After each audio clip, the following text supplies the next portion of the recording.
दोस्तों, ये कहानी है भगवान विष्णु और नारद मुनि की।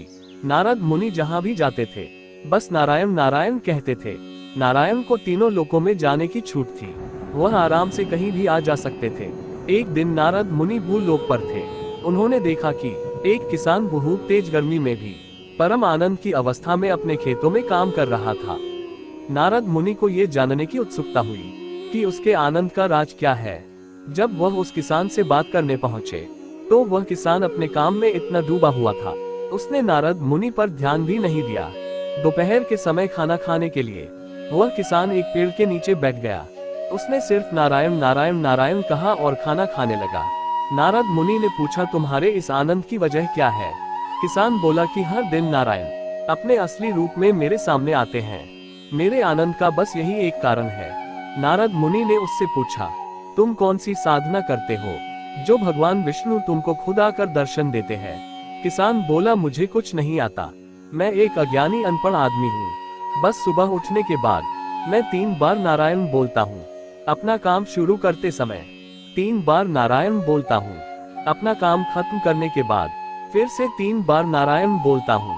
जब मैं खाना खाता हूँ तो 3 बार नारायण बोलता हूँ, और जब मैं सोने जाता हूँ तो भी 3 बार नारायण बोलता हूँ। नारद मुनि ने गिना कि वह खुद एक दिन में कितनी बार नारायण बोलते हैं। वह हजारों बार ऐसा करते हैं, लेकिन फिर भी उन्हें नारायण मिलने नहीं आते हैं। उनसे मिलने के लिए मुझे खुद वैकुंठ धाम तक जाना पड़ता है। मगर खाना खाने, हल चलाने या बाकी कामों से पहले सिर्फ 3 बार नारायण बोलने से इस किसान के सामने नारायण वहीं प्रकट हो जाते हैं। नारद को लगा कि यह ठीक नहीं है। वह तुरंत वैकुंठ धाम पहुंचे और उन्होंने भगवान विष्णु जी से पूछा, प्रभु, मैं हर समय आपका नाम जपता रहता हूँ, मगर आप मेरे सामने प्रकट नहीं होते। मुझे आकर आपके दर्शन करने पड़ते हैं, मगर उस किसान के सामने आप रोज प्रकट होते हैं और वह परम आनंद में जीवन बिता रहा है।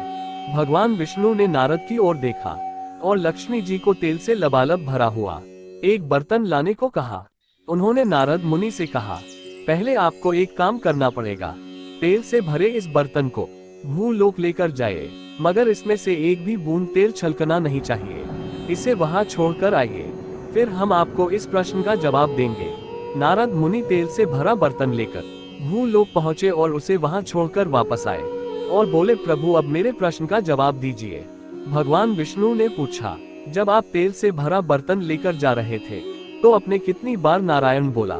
नारद मुनि बोले, प्रभु, उस समय में नारायण कैसे बोल सकता था? आपने कहा था कि एक बूंद तेल भी नहीं गिरना चाहिए, इसलिए मुझे पूरा ध्यान उस पर देना पड़ा।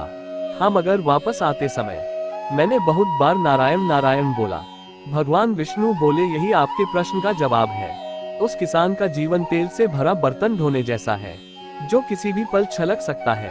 उसे अपनी जीविका कमानी पड़ती है, उसे बहुत सारी चीजें करनी पड़ती है, उसको जीवन में बहुत कठिनाइयों का सामना करना पड़ता है, मगर उसके बावजूद वह नारायण बोलता है।